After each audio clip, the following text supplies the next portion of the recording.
So, before we get into this episode, we want to take a quick moment to say thank you to our first Patreon donor, Seagram. Yeah, thanks a lot. Like it's been great talking to you over the Discord, and I'm a little terrified of the movie you're gonna pick. And thanks again. The money is gonna go right back into the podcast. It'll help pay for some of the libs and fees and stuff like that. So We're really hoping you don't pick something real crappy like Jason Takes Manhattan, but it's your choice. And also, we kind of talked to you a little behind the scenes, but since Seagram is our first Patreon donor, we have a little bit something special for him in the pipeline. So make sure you stay tuned into the coming episodes. But with that, let's head on into the podcast.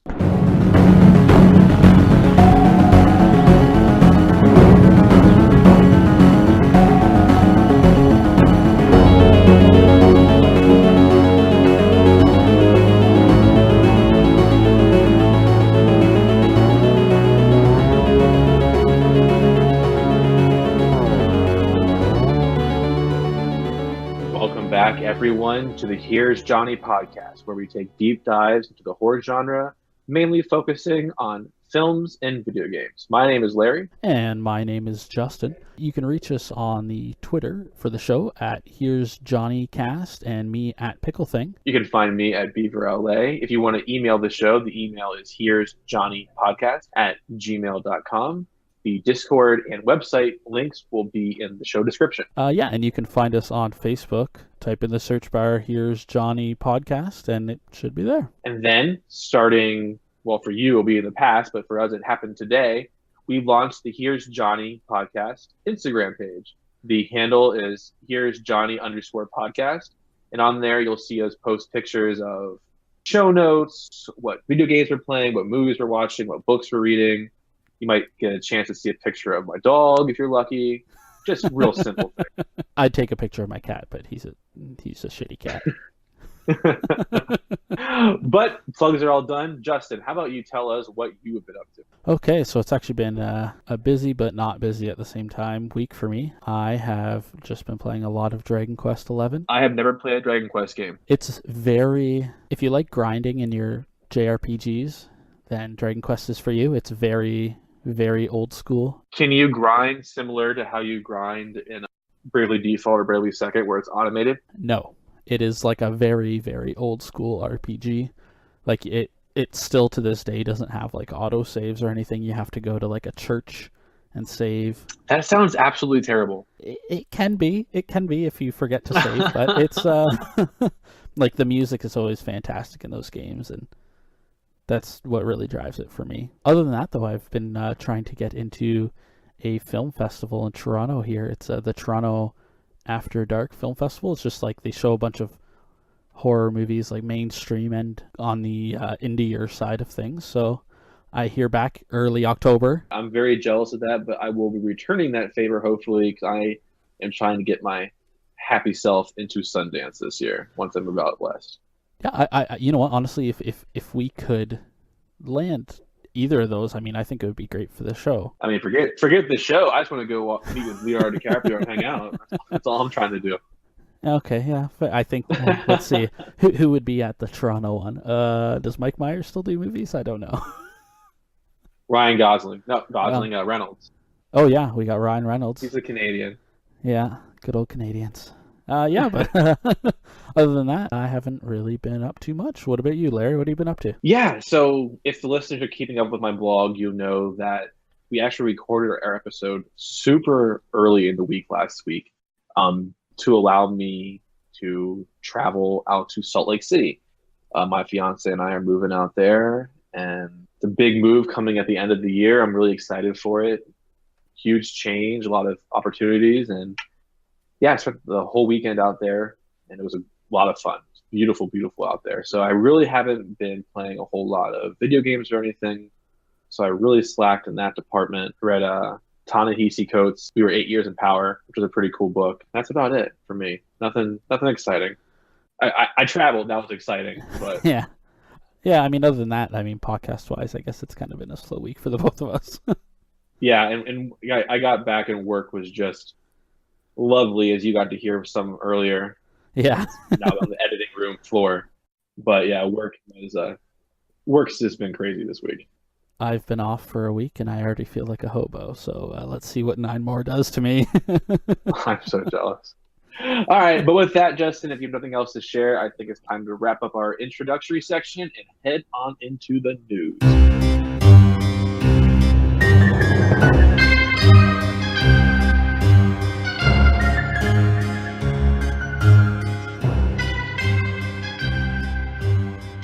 Here we are again, folks, with the news section. And as always, let's head on over to Justin's Game Corner.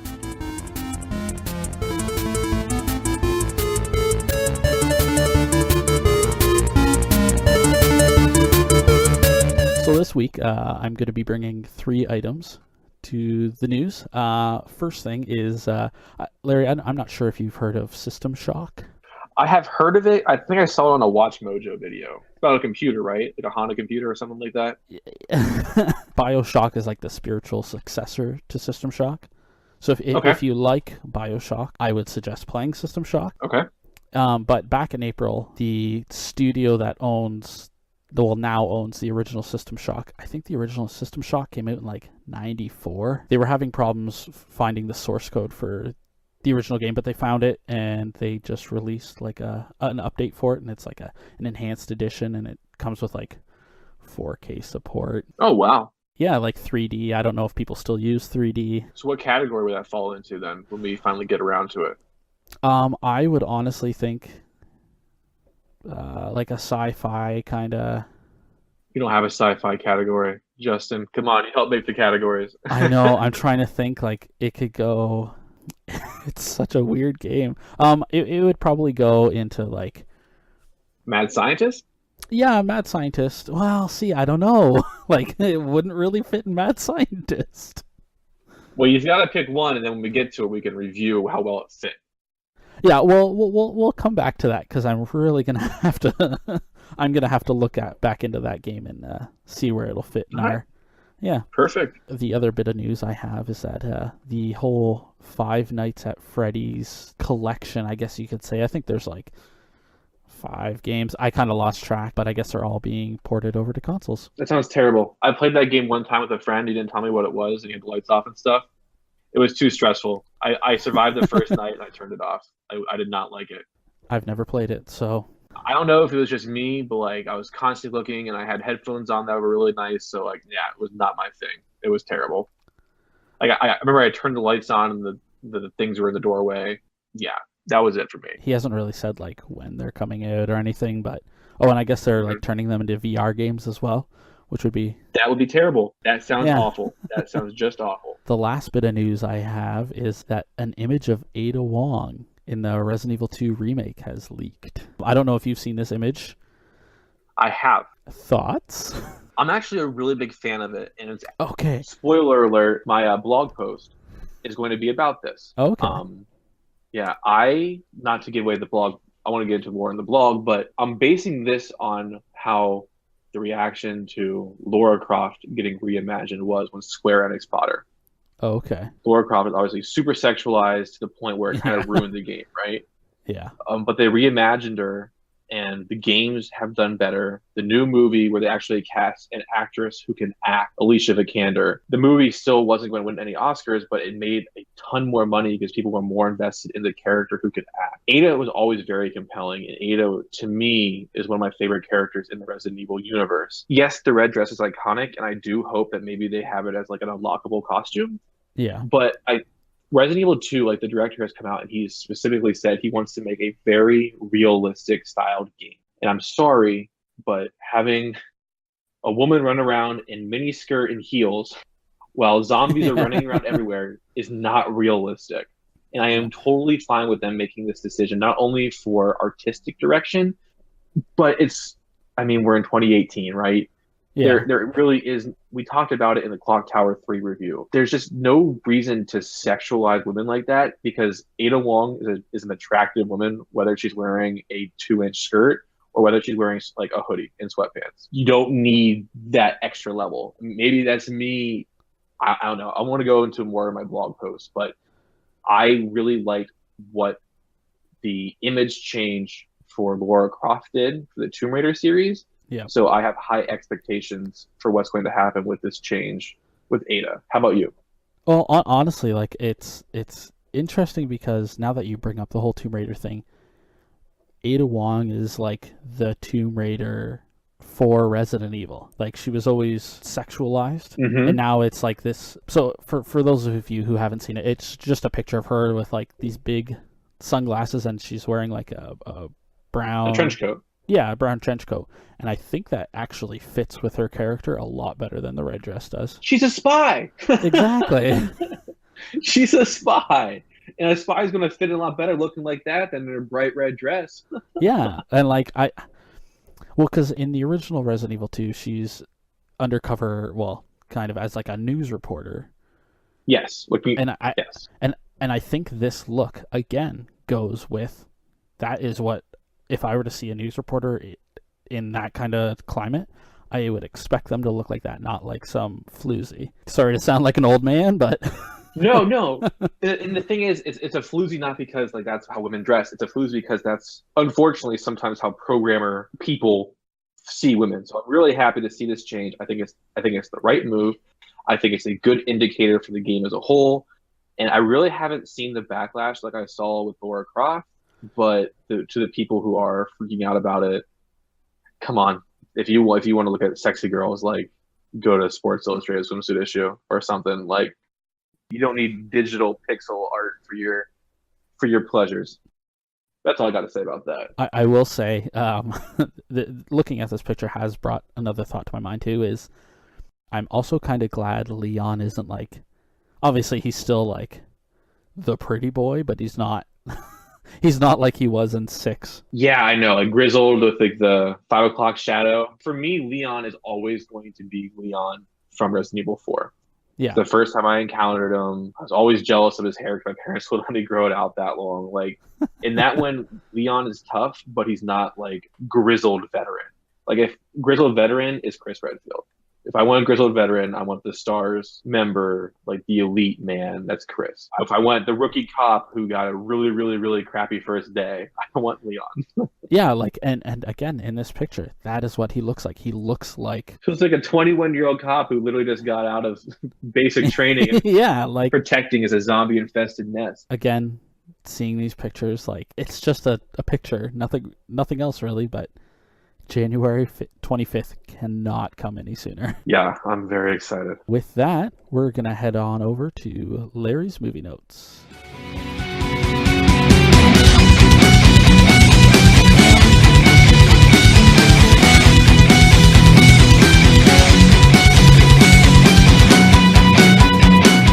Awesome. Yeah. So for my movie notes, I have three things.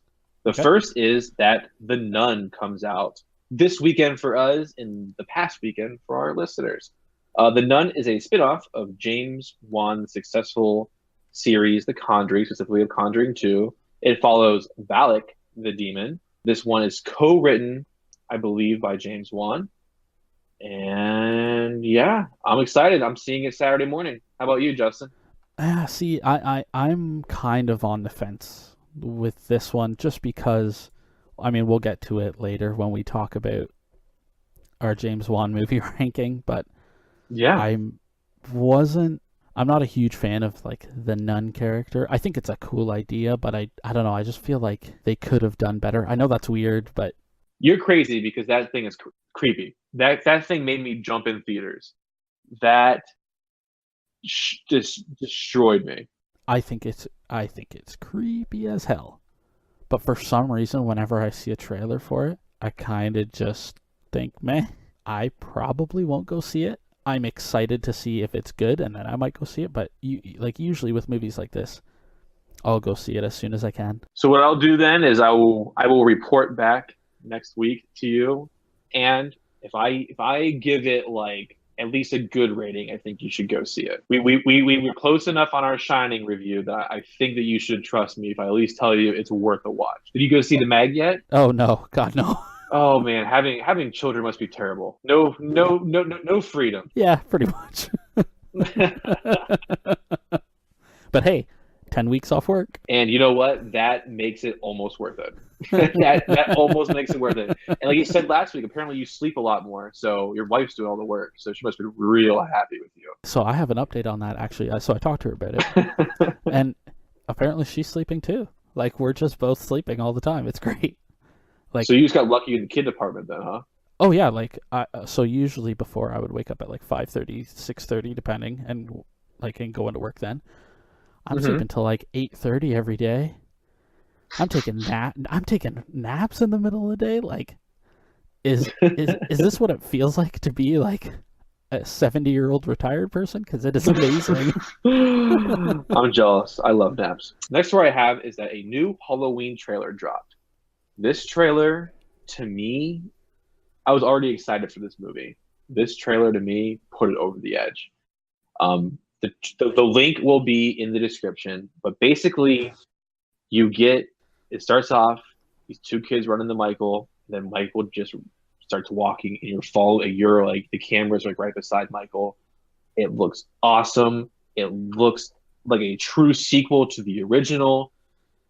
Oh my gosh, looks like the body count is going to be crazy. If the trailer is any indication, I cannot wait. It looks so good. Jamie Lee Curtis looks exactly how a 60, 70-year-old woman who had one of the worst babysitting jobs when she was 18 ever would look like. It looks so good. And I'm trying not to get my hopes up because, I mean, granted, Rob Zombie's Halloween was very good. The sequel to Rob Zombie's Halloween was weird. And that's more Rob Zombie than I think Halloween. But I have very, very high hopes, and I'm really hoping that Danny McBride delivers. I'm praying that he delivers for us. I will have to say, too, one thing that really stood out to me in the trailer is when he's like, I mean, spoiler alert if you haven't seen the trailer, when he just he goes up, grabs a hammer, and goes in, for some reason he just feels like a psycho. Yeah. He doesn't feel like all these other 80s horror movie people where there's some kind of supernatural force behind them. He just seems like some guy who just lost it.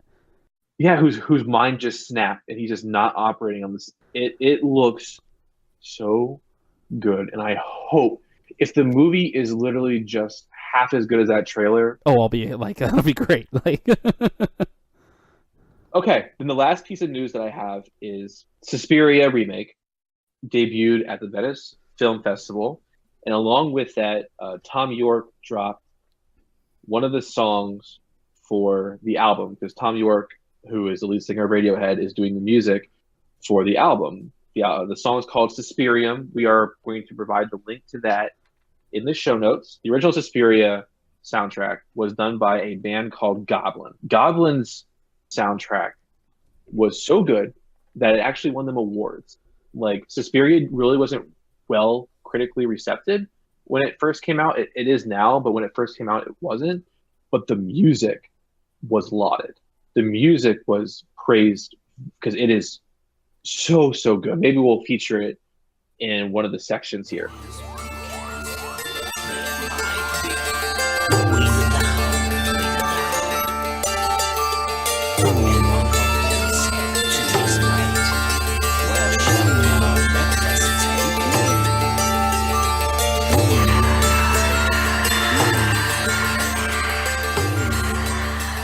But the big thing for me, Justin, I had you listen to Suspirium by Tom York. What was your thought? I hated it. It was a Radiohead song. And I like Radiohead, but maybe it's just because of how good I know the Suspiria soundtrack is that I don't want a Radiohead interpretation of what Goblin did. So, okay. A couple things with this. It's especially noticeable if you listen to them back to back. Yes. Oh my god. The original Goblin one is so there's just something about it. It's got a lot. It's got a lot of love in it, I guess you could say. It sure does. It's amazing. But this Suspirium is like you said, it's a Radiohead song. It's Radiohead. That's all it is. And I will say I've said a couple times that I'm excited for this movie. Apparently, it got an 8-minute standing ovation after it premiered at Venice. Okay, I see. Because I don't really like check movie scores. Like, Oh, no, neither do I. I do once in a while pop into Hollywood Reporter, okay, and for my news, usually I go to Bloody Disgusting because they have a pretty good like yeah, track record of not posting BS, like actually posting good stories and not just like fictional stuff. But with all that being said, dude, that's not for me. the fact that it that is what the theme is gonna sound like, I'm a little less excited for this movie. I already told you my excitement dropped quite a bit when I saw the runtime because why? Why does it need to be that long? Yes, with all that being said, we are going to wrap up the news this week and head in to our topic for the week, which is a deep dive in who, spoiler alert, I believe to be the best horror director in modern cinema, James Wan.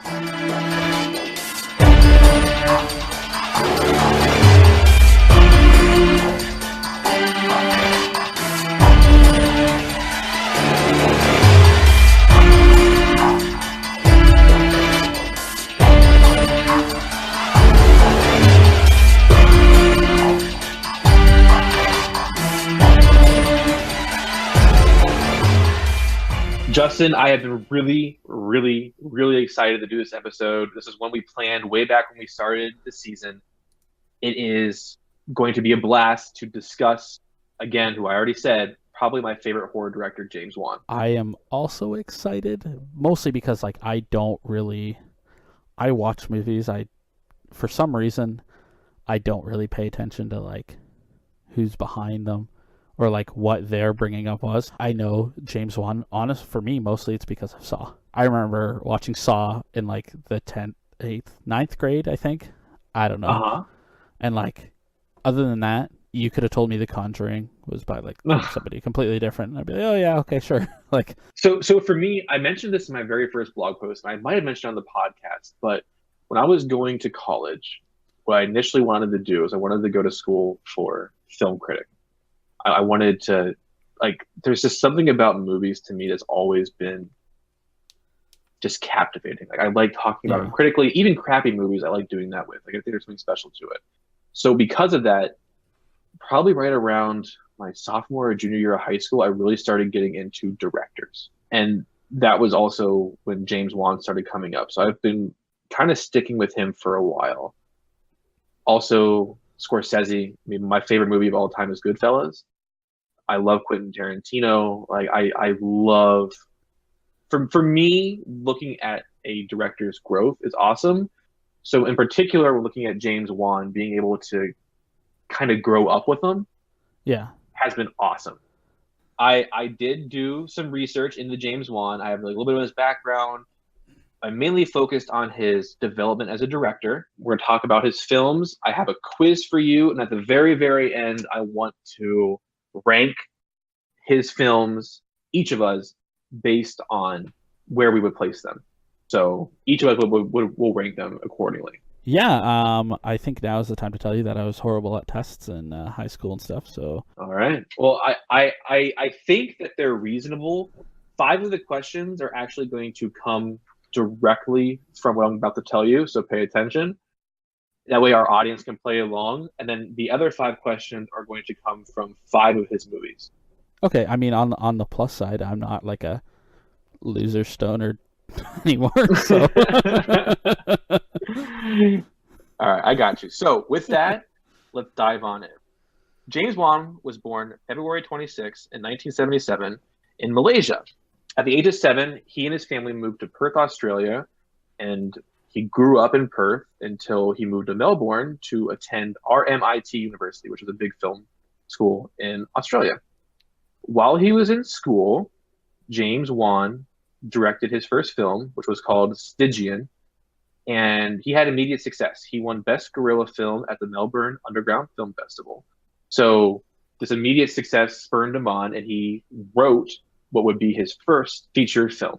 so is there anywhere to watch this short film? I did do a little bit of digging. I couldn't Okay. find it, but that does not. I didn't. It was not extensive. I did a little bit of digging, but that was it. So after this, James Wan started to prep for his next film, which Wan attests was based on his own personal fears and dreams. Wan was very, very passionate about this project. He really felt that this was something he needed to get out there and he wanted to do it his own way. So what he did was he directed a small short of what the longer film would be in order to pitch to film company. This tactic worked. His project was picked up and he was given a $1 million budget. And that film was Saw. It released in 2004, and on that simple $1 million budget, it grossed $103 million. So that is a lot of money to start. I'm sure that helped his film career immensely. Yeah, absolutely. And another big thing to think about too. So he had success with Stygian when he submitted it into that film festival, but he took a huge risk on himself and took out a bunch of personal loans in order to put together the short film of Saw. On most of the DVD and Blu-ray copies of Saw, that short film's included. Have you ever seen it? Yeah, so that actually I was going to bring that up. So a little background into me as well, I guess. I used to work at an adult movie store. Oh my gosh, Justin, this is a PG-13 podcast. Well, hey, I said adult movie store. I didn't go any further. But we would have to work like 12-hour shifts, like open to close. Oh my gosh. Oh yeah, it was horrible. But we had like a little TV there, and people would. Oh my gosh! Stop! PG-13, PG-13. It wasn't like that. I mean, at least I know I wasn't like that. But yeah, we would have like this big binder, and every month you would come in and you would bring a bunch of movies. So people like, I think I watched like the whole entire series of Buffy in like a week. Well, maybe 2 weeks, but yeah. So I saw 1 probably about let's say like 15 times in a week. I would watch it with like director commentary, without director commentary, with the like cast commentary. That short is in there, and all I was gonna say is like if you get a chance to watch it, you should. It's very easy to see. Yes, it's very easy to understand why Lionsgate would be willing to give a first-time director a budget like that. Granted, $1 million in the big scheme of things isn't that much, but there was something special. Like you could tell right away that this guy had a vision that was different than everything else that was going on, and that he had a passion behind that camera that just translated so much further. Yeah, the one thing that did surprise me though is that I'm still surprised he wanted to use Lee Whannell as an actor. Yeah, I know. Well, he was in it. So I'm not sure if you're aware of this, but Lee Whannell is actually his he writes with them. Yes. They write together. Yeah, and Lee is a much more vocal component of that partnership than James is, and I think that's part of the reason why. But at least James is able to get his vision out. Like it is definitely James' vision, but Lee has been with him the whole time. I will say, because in the short, Lee Whannell was, I can't think of her name, the like reverse bear trap girl. Oh, I don't remember her name, but yeah, I know you're talking about. Yeah. Yeah, so in the short, he was her character, and I will say he does play a much better Adam. He was a great Adam. So for those who don't know, if you're trying to put a name to a face, Lee Whannell is the guy who woke up from the bathtub. The guy who screwed it all up. Anyways, go ahead. Yes, that's who that is. So yes, with that, James Wan had an immediate success on his hands. It was the only Saw film that he directed. He was included as executive producer for all the films because it was his original idea. But the Saw franchise is actually the second highest grossing horror franchise in the United States. And it is only behind one other franchise. Justin, do you want to guess? This isn't part of the quiz. I'm curious if you know. If you can guess. Okay, so I'm going to say that the highest... Oh, is it like Paranormal Activity or something like that? Wrong. Friday the 13th is the highest grossing horror franchise in the U.S. But the Saw is only $10 million behind it, which is pretty cool. And apparently they're having problems getting another Friday the 13th movie out, so... Which is weird because, I mean, maybe we'll eventually get to it, but the Michael Bay produced Friday the 13th. It isn't a good movie, but it's a good Friday the 13th movie. It's a heck of a lot better than Jason Goes to Manhattan. I'm sensing a theme with you in that movie. I watched it, and literally for me, that ruined Jason. That was the film that ruined Jason. It truly did. Like, it was like, this is stupid. And probably the exact moment where it ruined it for me is when that guy got his head punched off. Yeah. That is the reason why I cannot take Jason Voorhees seriously. Of the three of them, he is on the bottom of that list. Like, I just cannot take him seriously. But moving on, whatever. I'll bash Jason when we finally get to Friday the 13th. In 2007, James Wan had a very busy year, and it was also his least successful time frame of his career, from 2007 to like 2009. He directed 2 films. One was a horror film, and one was more of a thriller. The horror film is called Dead Silence, which is about a ghost of the ventriloquist Mary Shaw, who tears out the throat of anyone who screams in her presence. Wan describes this as his homage to The Twilight Zone and the old Hammer horror films. So like Dracula, The Mummy, Frankenstein, all those. It's like his homage to it. He wanted to take a very swift departure from Saw, especially as Saw started turning into more like gore fests. He wanted to really kind of leave the gore behind. He also feels that his vision was kind of pulled away because he signed a big deal right after Saw came out to do this, and they had a lot of like the production company pretty much kept telling him to like change stuff to make it more Hollywood friendly. So was Marky Mark and the Funky Bunch part of that? I have no idea, but basically, it's not a very. It's a fun movie. Looking back on it, I don't hate it. Yeah. We'll get to my rankings later on. I don't hate it. I think it was very unique, but it's definitely not Saw. The budget for that was $20 million, and at the box office, it only pulled in $22 million. So it was still a profit, but not that good. The second movie was the thriller, was James Wan's first departure from horror, and it followed a father played by Kevin Bacon who was seeking revenge for his murdered son. This movie is called Death Sentence. Wan himself called it a raw and gritty 70s style revenge thriller. It's his art house movie with guns. I think we both haven't seen it. I tried to find it. I wasn't willing to pay for it, but I was trying to find it for free somewhere, and I couldn't find it. That one had a budget of $20 million, and the box office only made 17. So it was his first and only financial failure. Yikes. Yeah, I mean, I'm kind of interested, but we'll see if I ever actually get around to watching it. In 2008, though, he directed the trailer for Dead Space, which is a survival horror video game, which we will eventually review. Really? He made the trailer for that game? Wow! I didn't know that.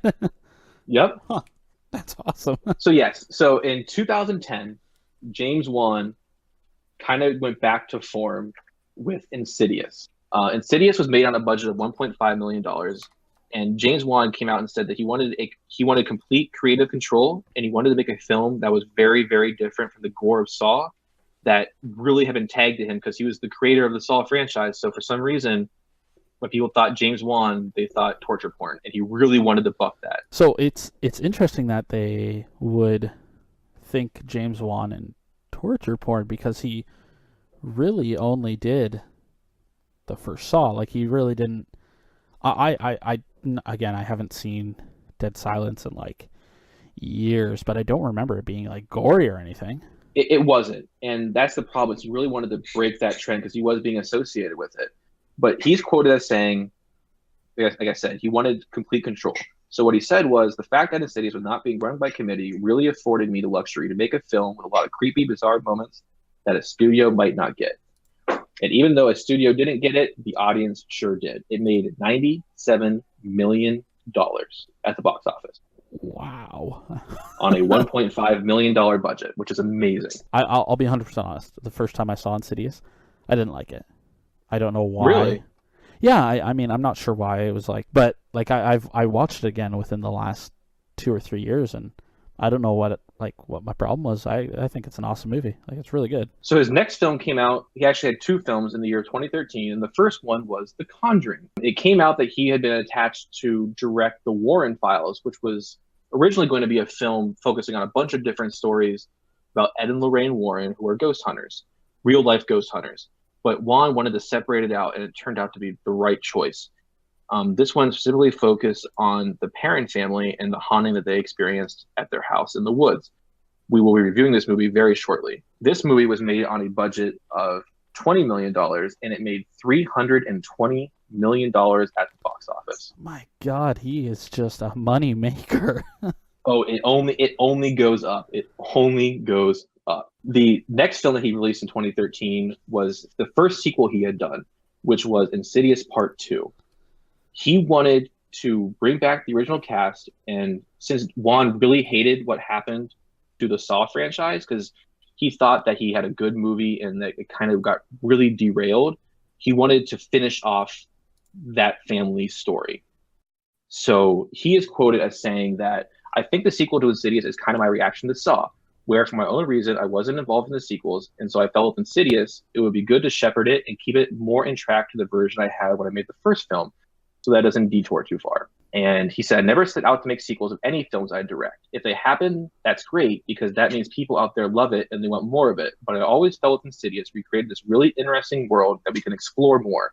And so even though we didn't set out to make the sequel, I felt that there are stories still out there that could be told. So in Insidious Part 2, he wraps up kind of the family story. And that one was made on a budget of $5 million. And that one made $162 million at the box office. God, like other than his thriller there and Dead Silence, has he done anything like that hasn't made just like a bunch of money? Yeah, we're actually about to get into his biggest success yet. So in 2015, Wan took another risk with his career. As a personal favor to Justin Lin, he came on to direct the 7th Fast and the Furious sequel. Fast and the Furious, so Furious 7 was released, and it was the highest grossing and best reviewed film of the entire Fast and the Furious series. He made it on a budget of $190 million, which was the biggest budget he had been given to date. That film made $1.5 billion at the box office. My God. Like, he can do no wrong, apparently.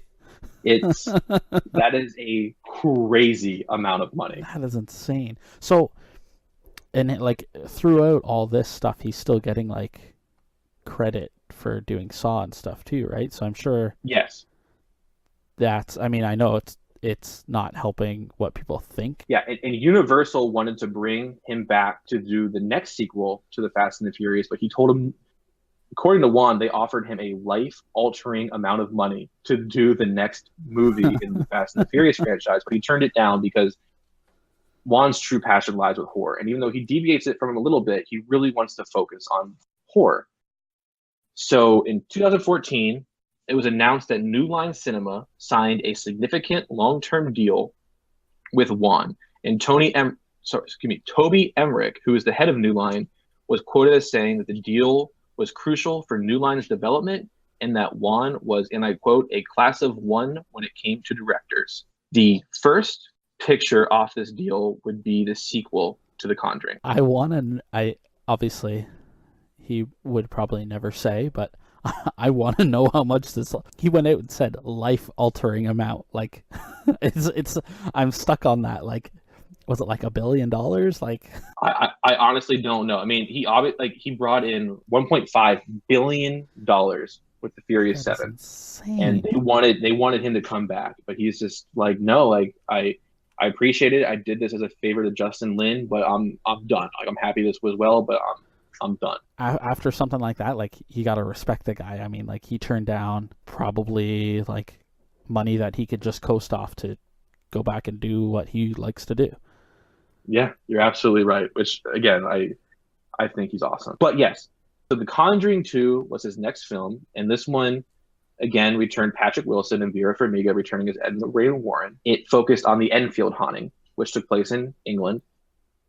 This one was even more critically and financially successful than the original. This one was made on a budget of $40 million, and it brought in, again, $320 million in the box office, which is a crazy amount of money. The Conjuring universe has had several spin-offs to include Annabelle Creation, and then The Nun, which, again, comes out this weekend. The Nun, though, was the first one that he co-wrote, which is why I'm a little bit more excited about seeing The Nun than I was about Annabelle, because the first Annabelle was Annabelle Creation was much better than Annabelle, but I think Nun and Valak are going to be pretty cool things. I don't think I've seen any of the Annabelle movies. Oh, really? Watch Annabelle Creation. That one is very good. But yeah, so that's all he's done to date. He has a lot of things in the future, though. This year, in a few months, Aquaman is coming out, which Wan is directing, which I think is going to be pretty cool. I was kind of on the fence about seeing Jason Momoa play Aquaman, but I think he was probably one of the better parts about the Justice League film. And honestly, seeing Khal Drogo ride a shark, I'm there for it. Haven't seen the Justice League movie, so I just heard a bunch of people complain about it. It isn't that bad. I mean, it gets a lot of hate, and it's nothing like Marvel really did it well. I really think DC was rushing it when they made it, but it isn't the worst thing. The CGI is probably the worst part about it. But he's also co-producing a Mortal Kombat movie, which is in the pipeline. What? Oh my god. Yeah, he is also attached to a film adaptation of Stephen King's The Tommyknockers. Wan and his production company called Atomic Monster are making this film with Universal, and Wan is rumored to be directing this one. So that's going to be pretty cool. And then apparently DC really liked what he has done with Aquaman, and DC is launching their own like streaming service. And one of the shows that will eventually be coming to it next year is one on the Swamp Thing. And James Wan is producing that for the streaming service. Interesting. So I wonder if, like, I don't really know. I used to kind of keep up on comics, but not really lately at all. Like, in the past, like, decade, I haven't read a single comic, I don't think. But would he try to make Swamp Thing, like, a more mature... So I know that the Teen Titans series is supposed to be more mature.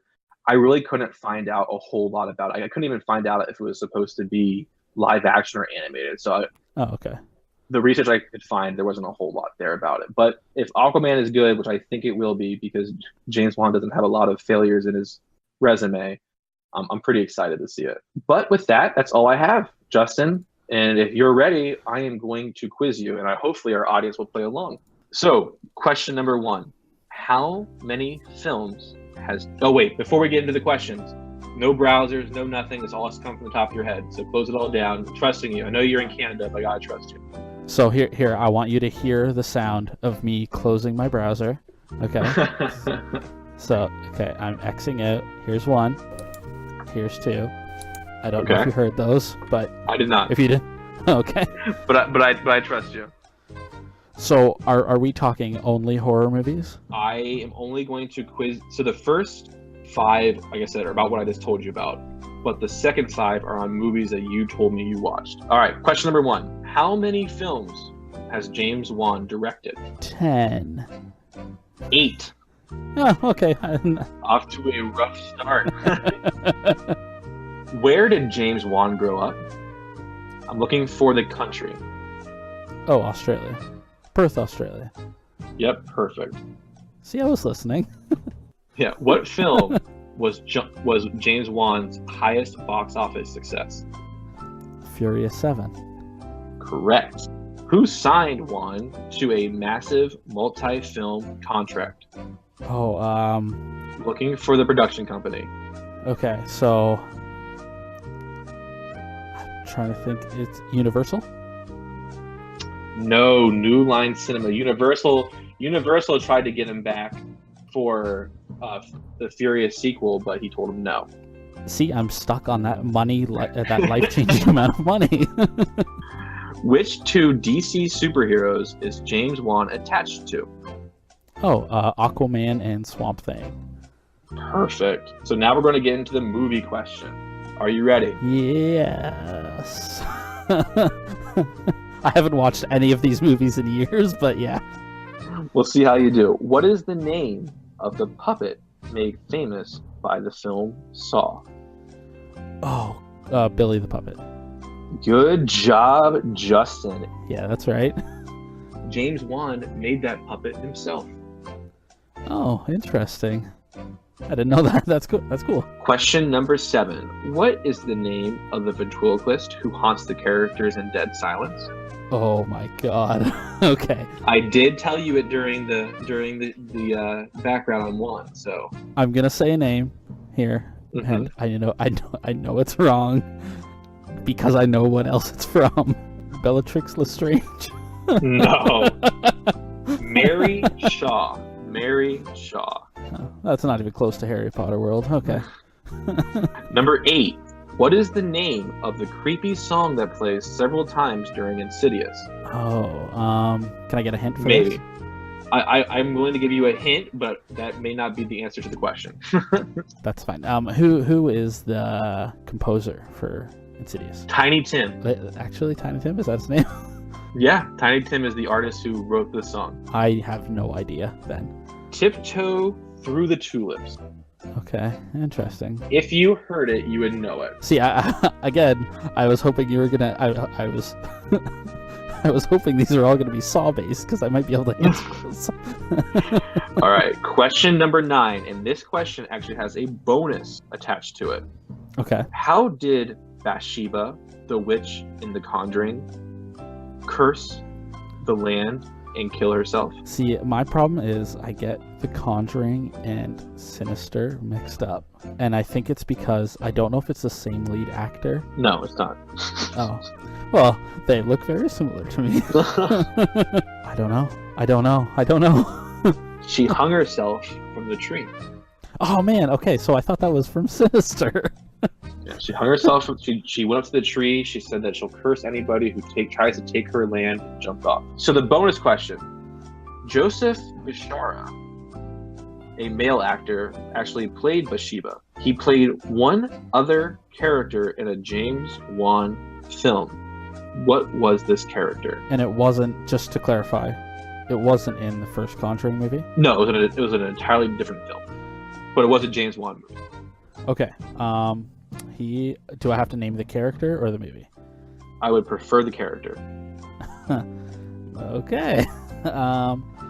Let's see. I'm gonna say, did he play Zep from Saw? Because those are the only characters I know. No, he played the lipstick-faced demon from Insidious. Oh, okay, like the Darth Maul looking guy? Yeah, that's why I've always referred to him as, but when I was doing this research, I found out that his official name is the lipstick-faced demon. All right, the last question, Justin. What famous haunting takes place at the beginning of The Conjuring 2? At the beginning? I think it's... I'm trying to think. I think it's the Amityville horror? Correct. Yes! I got one right! Out of 10 questions, you got 2, 3, 4, 5. 50%. You did. You got a worse score than Clock Tower 3. Yeah, that was rough. All right. Hey, okay, we'll see. We'll see how you do when it gets to games. I probably just as terrible. All right, but with that, we have one last section we're going to go over before we end up the main topic, and we're going to rank the James Wan films that we have seen. So Justin and I both have not seen Furious 7 or Death Sentence. So we're going to be ranking the films in chronological order: Saw, Dead Silence, Insidious, The Conjuring, Insidious Chapter 2, and The Conjuring 2. The way we're going to do this is, Justin, I'm going to have you give me your rankings first. Go from worst to best, then I'm going to go. I think going back and forth kind of muddles it and makes it a little bit unclear. So I would rather just go back and forth. Meaning, have you go, then I'll go. Okay. So with that, Justin, what is your least favorite James Wan film?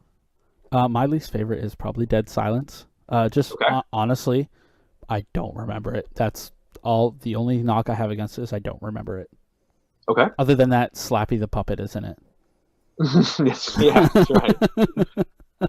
So after that is Insidious 2, or Insidious Chapter 2. Again, like, I was trying to remember these movies, and I don't know if it's just like because I had a kid recently, but like my memory is garbage, and I couldn't remember it. Like, I know Insidious 2 that's like the one that takes place. It takes place right after Patrick Wilson's character comes back from saving his son, and that old creepy lady is possessing him. Right, like the weird. He's like trying to attack his family, and they're trying to figure out what's going on. Yep, that's Insidious 2. I think it's called Last Key, like Insidious Last Key. Is that what it's called? Yeah. See, I haven't seen that one. I've only seen the ones Wan directed. Oh yeah, I thought it was okay. I mean, again, I don't remember half the other movies I've seen apparently, but yeah, it was okay. So this would be number 4 for me is The Conjuring 2. I did like it. I mean, it's kind of hard when it's like a short list, right? Like I don't necessarily like don't like any of these. For me, the top four were very hard, and I think a good case can be made to move most of them around, but that's Yeah. just fine. Like I again, I don't have anything really to say about it except for I wasn't a huge fan of the end, but Okay. just him like hanging. So number 3 for me is the first Conjuring. Really? Okay. Yeah, I like. I think my biggest problem with making this list was I should. I mean, I might want to revoke that when we do watch The Conjuring because Mm-hmm. I think I've seen The Conjuring twice. Oh, really? I've seen it too many times. Like The Conjuring 1 and Conjuring 2, they just kind of blend together in one movie for me right now. Number 2 for me is Insidious. Sure. I actually like Lee Wan L's character and his buddy. Yeah, they provide much needed comic relief. They do a very good job in that. Yeah, and I really think I don't think they take it too far either. Like it's just enough, and then it gets right back into the Darth Maul stuff. But my number 1 is Saw. I love Saw. It is fantastic. Like I think I have 6. No, sorry. Let me see. With the Blu-ray, I have 4 different versions of the first Saw movie. Oh, really? Yeah, that's not including like a digital copy. It's like my guilty pleasure series as a whole. Okay. 2 on is horrible, but I've still seen every single one, including Saw 1 release day in theaters. But yeah, I don't know. It's just I love it. It's not a problem. All right. So for me, our bottom are actually the same. I put Dead Silence as last, and I put Insidious Chapter 2 as fifth. Dead Silence, it's just compared to the other ones, it's not as memorable. And Insidious Chapter 2, it's not that it's bad. It's just that these 4 that are ahead of it are like they're great films. So for me, number 4 was actually Insidious. It really, for me, I really wasn't like, there were some very good jump scares, but I wasn't truly terrified in that movie until the end with that creepy old woman. She bothers me to this day. Like to me, that's one of the scariest images. Like when she's sitting in that back door. Like Yeah. my fiance's house has a door that kind of looks like that when you're walking around their house, and I swear to God, like I have to turn the light on when I go to that room at night because I'm waiting for her to be there. It terrifies me. Yeah. But beyond that, like I feel like if I'm ranking this based on how scary and how lasting the impression was to me, that's where it has to fall. Number 3 for me is The Conjuring 2. I might have put it higher, but the scene with the crooked man, when the dog turns into crooked man, when they're the back door, to me, that was just a little bit too much CGI. Yeah. Again, I'm nitpicking here because it really is a fantastic film. Well, that's the thing, right? It's like with such a short list, like it's not like any of these movies are bad. Yes, you're right. You gotta draw a line somewhere. Number 2 is Saw. I love Saw. I think it's fantastic. I think it's really sad where the series went afterwards. It sticks with me to this day. I think that for someone's first film to direct, I think it really just showed how special James Wan was going to turn out being. But for me, Conjuring is the first one. Like I said, I've seen that movie so many times. I think it's acted fantastically. I think the way that Wan, we're reviewing this film next week, so I'll save a lot of my praise for it until then. But Wan does an amazing job when it comes to setting up his shots, both with the camera and with the sound. And one of the things I love most about The Conjuring is that there are times where he will set up a scene to be scary and it has you on edge and nothing happens. But it doesn't feel like you were cheated. It feels like you weren't, like, maybe you weren't paying attention. Like maybe there was something there you missed. Because there are other times in that movie where there are things in the background where if you watch it again, it will pop up. I think that Patrick Wilson and Vera Farmiga as a couple playing Ed and Lorraine Warren deliver in the best ways possible. I really, really love The Conjuring. They have a chemistry that, like, I would believe that they were married in real life. No, I agree, and I think that they deliver. Also, fun fact: Vera Farmiga's little sister Taisa is starring in The Nun. Oh, interesting. Is it as No. okay? But they do look like twins. Like she literally just looks like a 20-year younger version of Vera. But yeah, so that's all we have in the James Wan special. Hopefully, you guys liked it. We tried our best to keep it informative, but to keep it quick is obviously very hard to summarize a person's 50 years on this earth. Yeah, like that. But hopefully, we did a good job. Make sure you give us some feedback. Let us know how we did. We will do other episodes like this in the future. So any guidance you can give us on what you like to hear. Did you like the quiz? Not like the quiz? How was our rankings? All that stuff. Just let us know and we'll go from there. But with that, we're going to wrap up the main topic and head on to emails and reviews. Through the window, by the window, that is where I'll be. Come tiptoe through the tulips with me. Oh, tiptoe from the garden, by the garden, on the willow tree, and tiptoe through the tulips with me. Welcome back. Hopefully you stuck around and sat through Tiny Tim's lovely vocals there. You didn't have to see them, so Yeah. If you want a terrifying image, Google that man. But we have 2 emails letting us know from our listeners who their favorite James Wan film is, and then we also have a review. So our first email is from user Lady Sylv, who was also a guest host earlier in the podcast.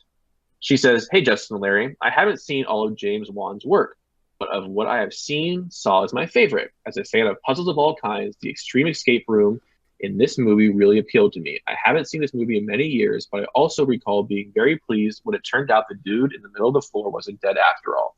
I did watch a few of the Saw sequels, but when the girl got tossed in the swimming pool for her syringes, I realized that these movies weren't for me, and I quit watching. If I can include movies I haven't seen, then Aquaman is my favorite, just because." it's Jason Momoa, isn't it? It's Jason Momoa. It's hard not to love Khal Drogo. I have to say, so if she gave up with the girl being tossed into the... That would be Saw 2, yeah. Yeah, she gave up pretty... you know what? I wish I could have jumped off then, too. I have seen all of them, and it was a mistake. Our next email comes from Tyler. He says, "Justin and Larry, I want to start off by saying I really enjoy your podcast. It is always a great listen on my morning commute. I was never a huge fan of horror growing up, but after hearing this podcast, I have been intrigued. I often find myself up at night searching for horror stories or watching scary movies until I fall asleep. So I have you guys to thank for all the nightmares I've been having lately. Anyways, my favorite James Wan movie would have to be the first Saw, because it was one of the first horror movies I watched as a kid, and the twist at the end is still one of the most surprising things I can think of. Keep up the good work, Tyler." So Justin, you have some company in your opinion. And again, I would never say Saw is a bad film. It is a great film. Just for me, I love The Conjuring. Yeah, I mean, you know, like Tyler brought up a really good point. Like the end of Saw, when you find out who Jigsaw really is, like to me that took over as the spoiler that, like, oh, Bruce Willis was dead at the end the whole time. You know what I mean? Like it. I agree. To me, I think the reveal at the end of Saw was better delivered than the reveal in The Sixth Sense. In my opinion, at least. All right, and Justin, you said you have one review from the Great Old North, right? Yeah, so it's our first Canadian review. Fantastic. So, you know, hit me up on Twitter and let me know, and I'll buy you poutine or something. So this is by Lil Creep. That's LIL apostrophe Creep.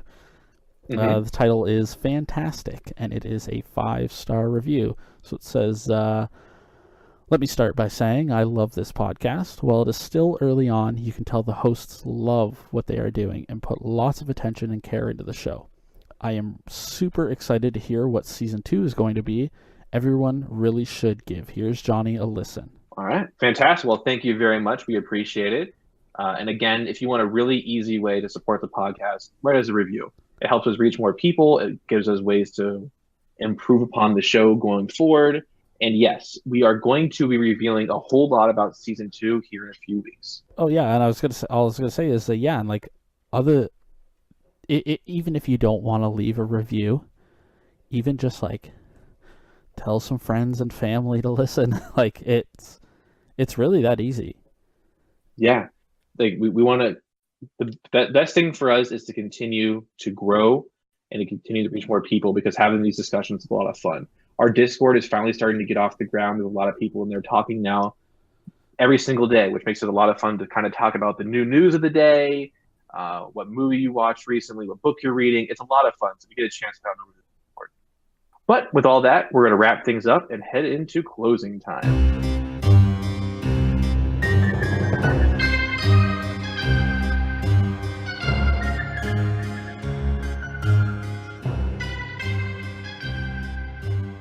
So once again, Justin, it is time to call it a night. Yeah, it seems like we come to this point at least once a week. And honestly, I feel like it happens a lot quicker than I anticipated. Like I feel we have some really good discussions, and it seems like all of a sudden it's the end. Yeah, and I really just want to say thank you to people who are showing people, getting other people to listen, because I mean we've seen growth, and we continue to see growth in our listeners, and that's exciting to me. Like to build a community and like be able to talk to people on Discord, on Twitter, it's fantastic. Like it's really starting to pick up. Yeah, and not only that, it's been a lot of fun too to see things pick up, and it's been really encouraging to continue going forward. Like we said when we started off, we're not doing this to get rich, we're not doing this to become famous, we're doing this because we love horror and we want to share that with other people. But yes, with that, next week we are going to be reviewing a James Wan film, as you can tell, my favorite, The Conjuring. And the question of the episode for next week is, let us know what you think of The Conjuring.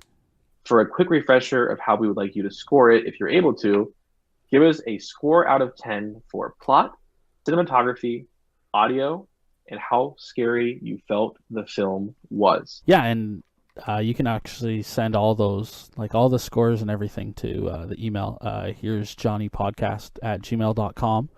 You can also tweet the show, your scores if you wanted to, or if you had any questions, at here's johnnycast, or me at picklething. You can find me at Beaver LA. And Justin, before we move on, I would feel remiss if I didn't let our audience know that I won the battle of best plot summary. Okay, I have to say something. I'm surprised. Okay, I'm surprised I got a vote, because I did not vote for myself.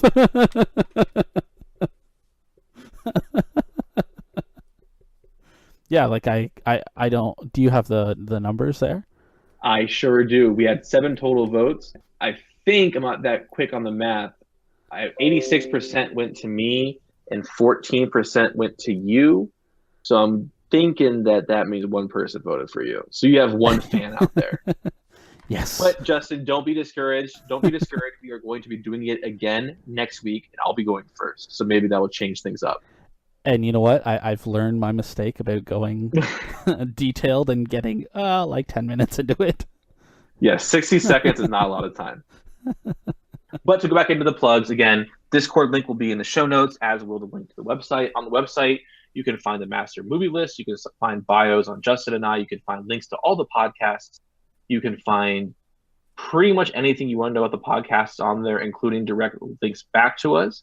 Hop on there, give it a look. Like I really have tried to make that a very accessible and very easy to use site. So hop on, let me know what you think. My blog, which comes out every Tuesday morning, is posted there as well. This past week, I wrote about my trip and about a ghost story I heard while I was out there.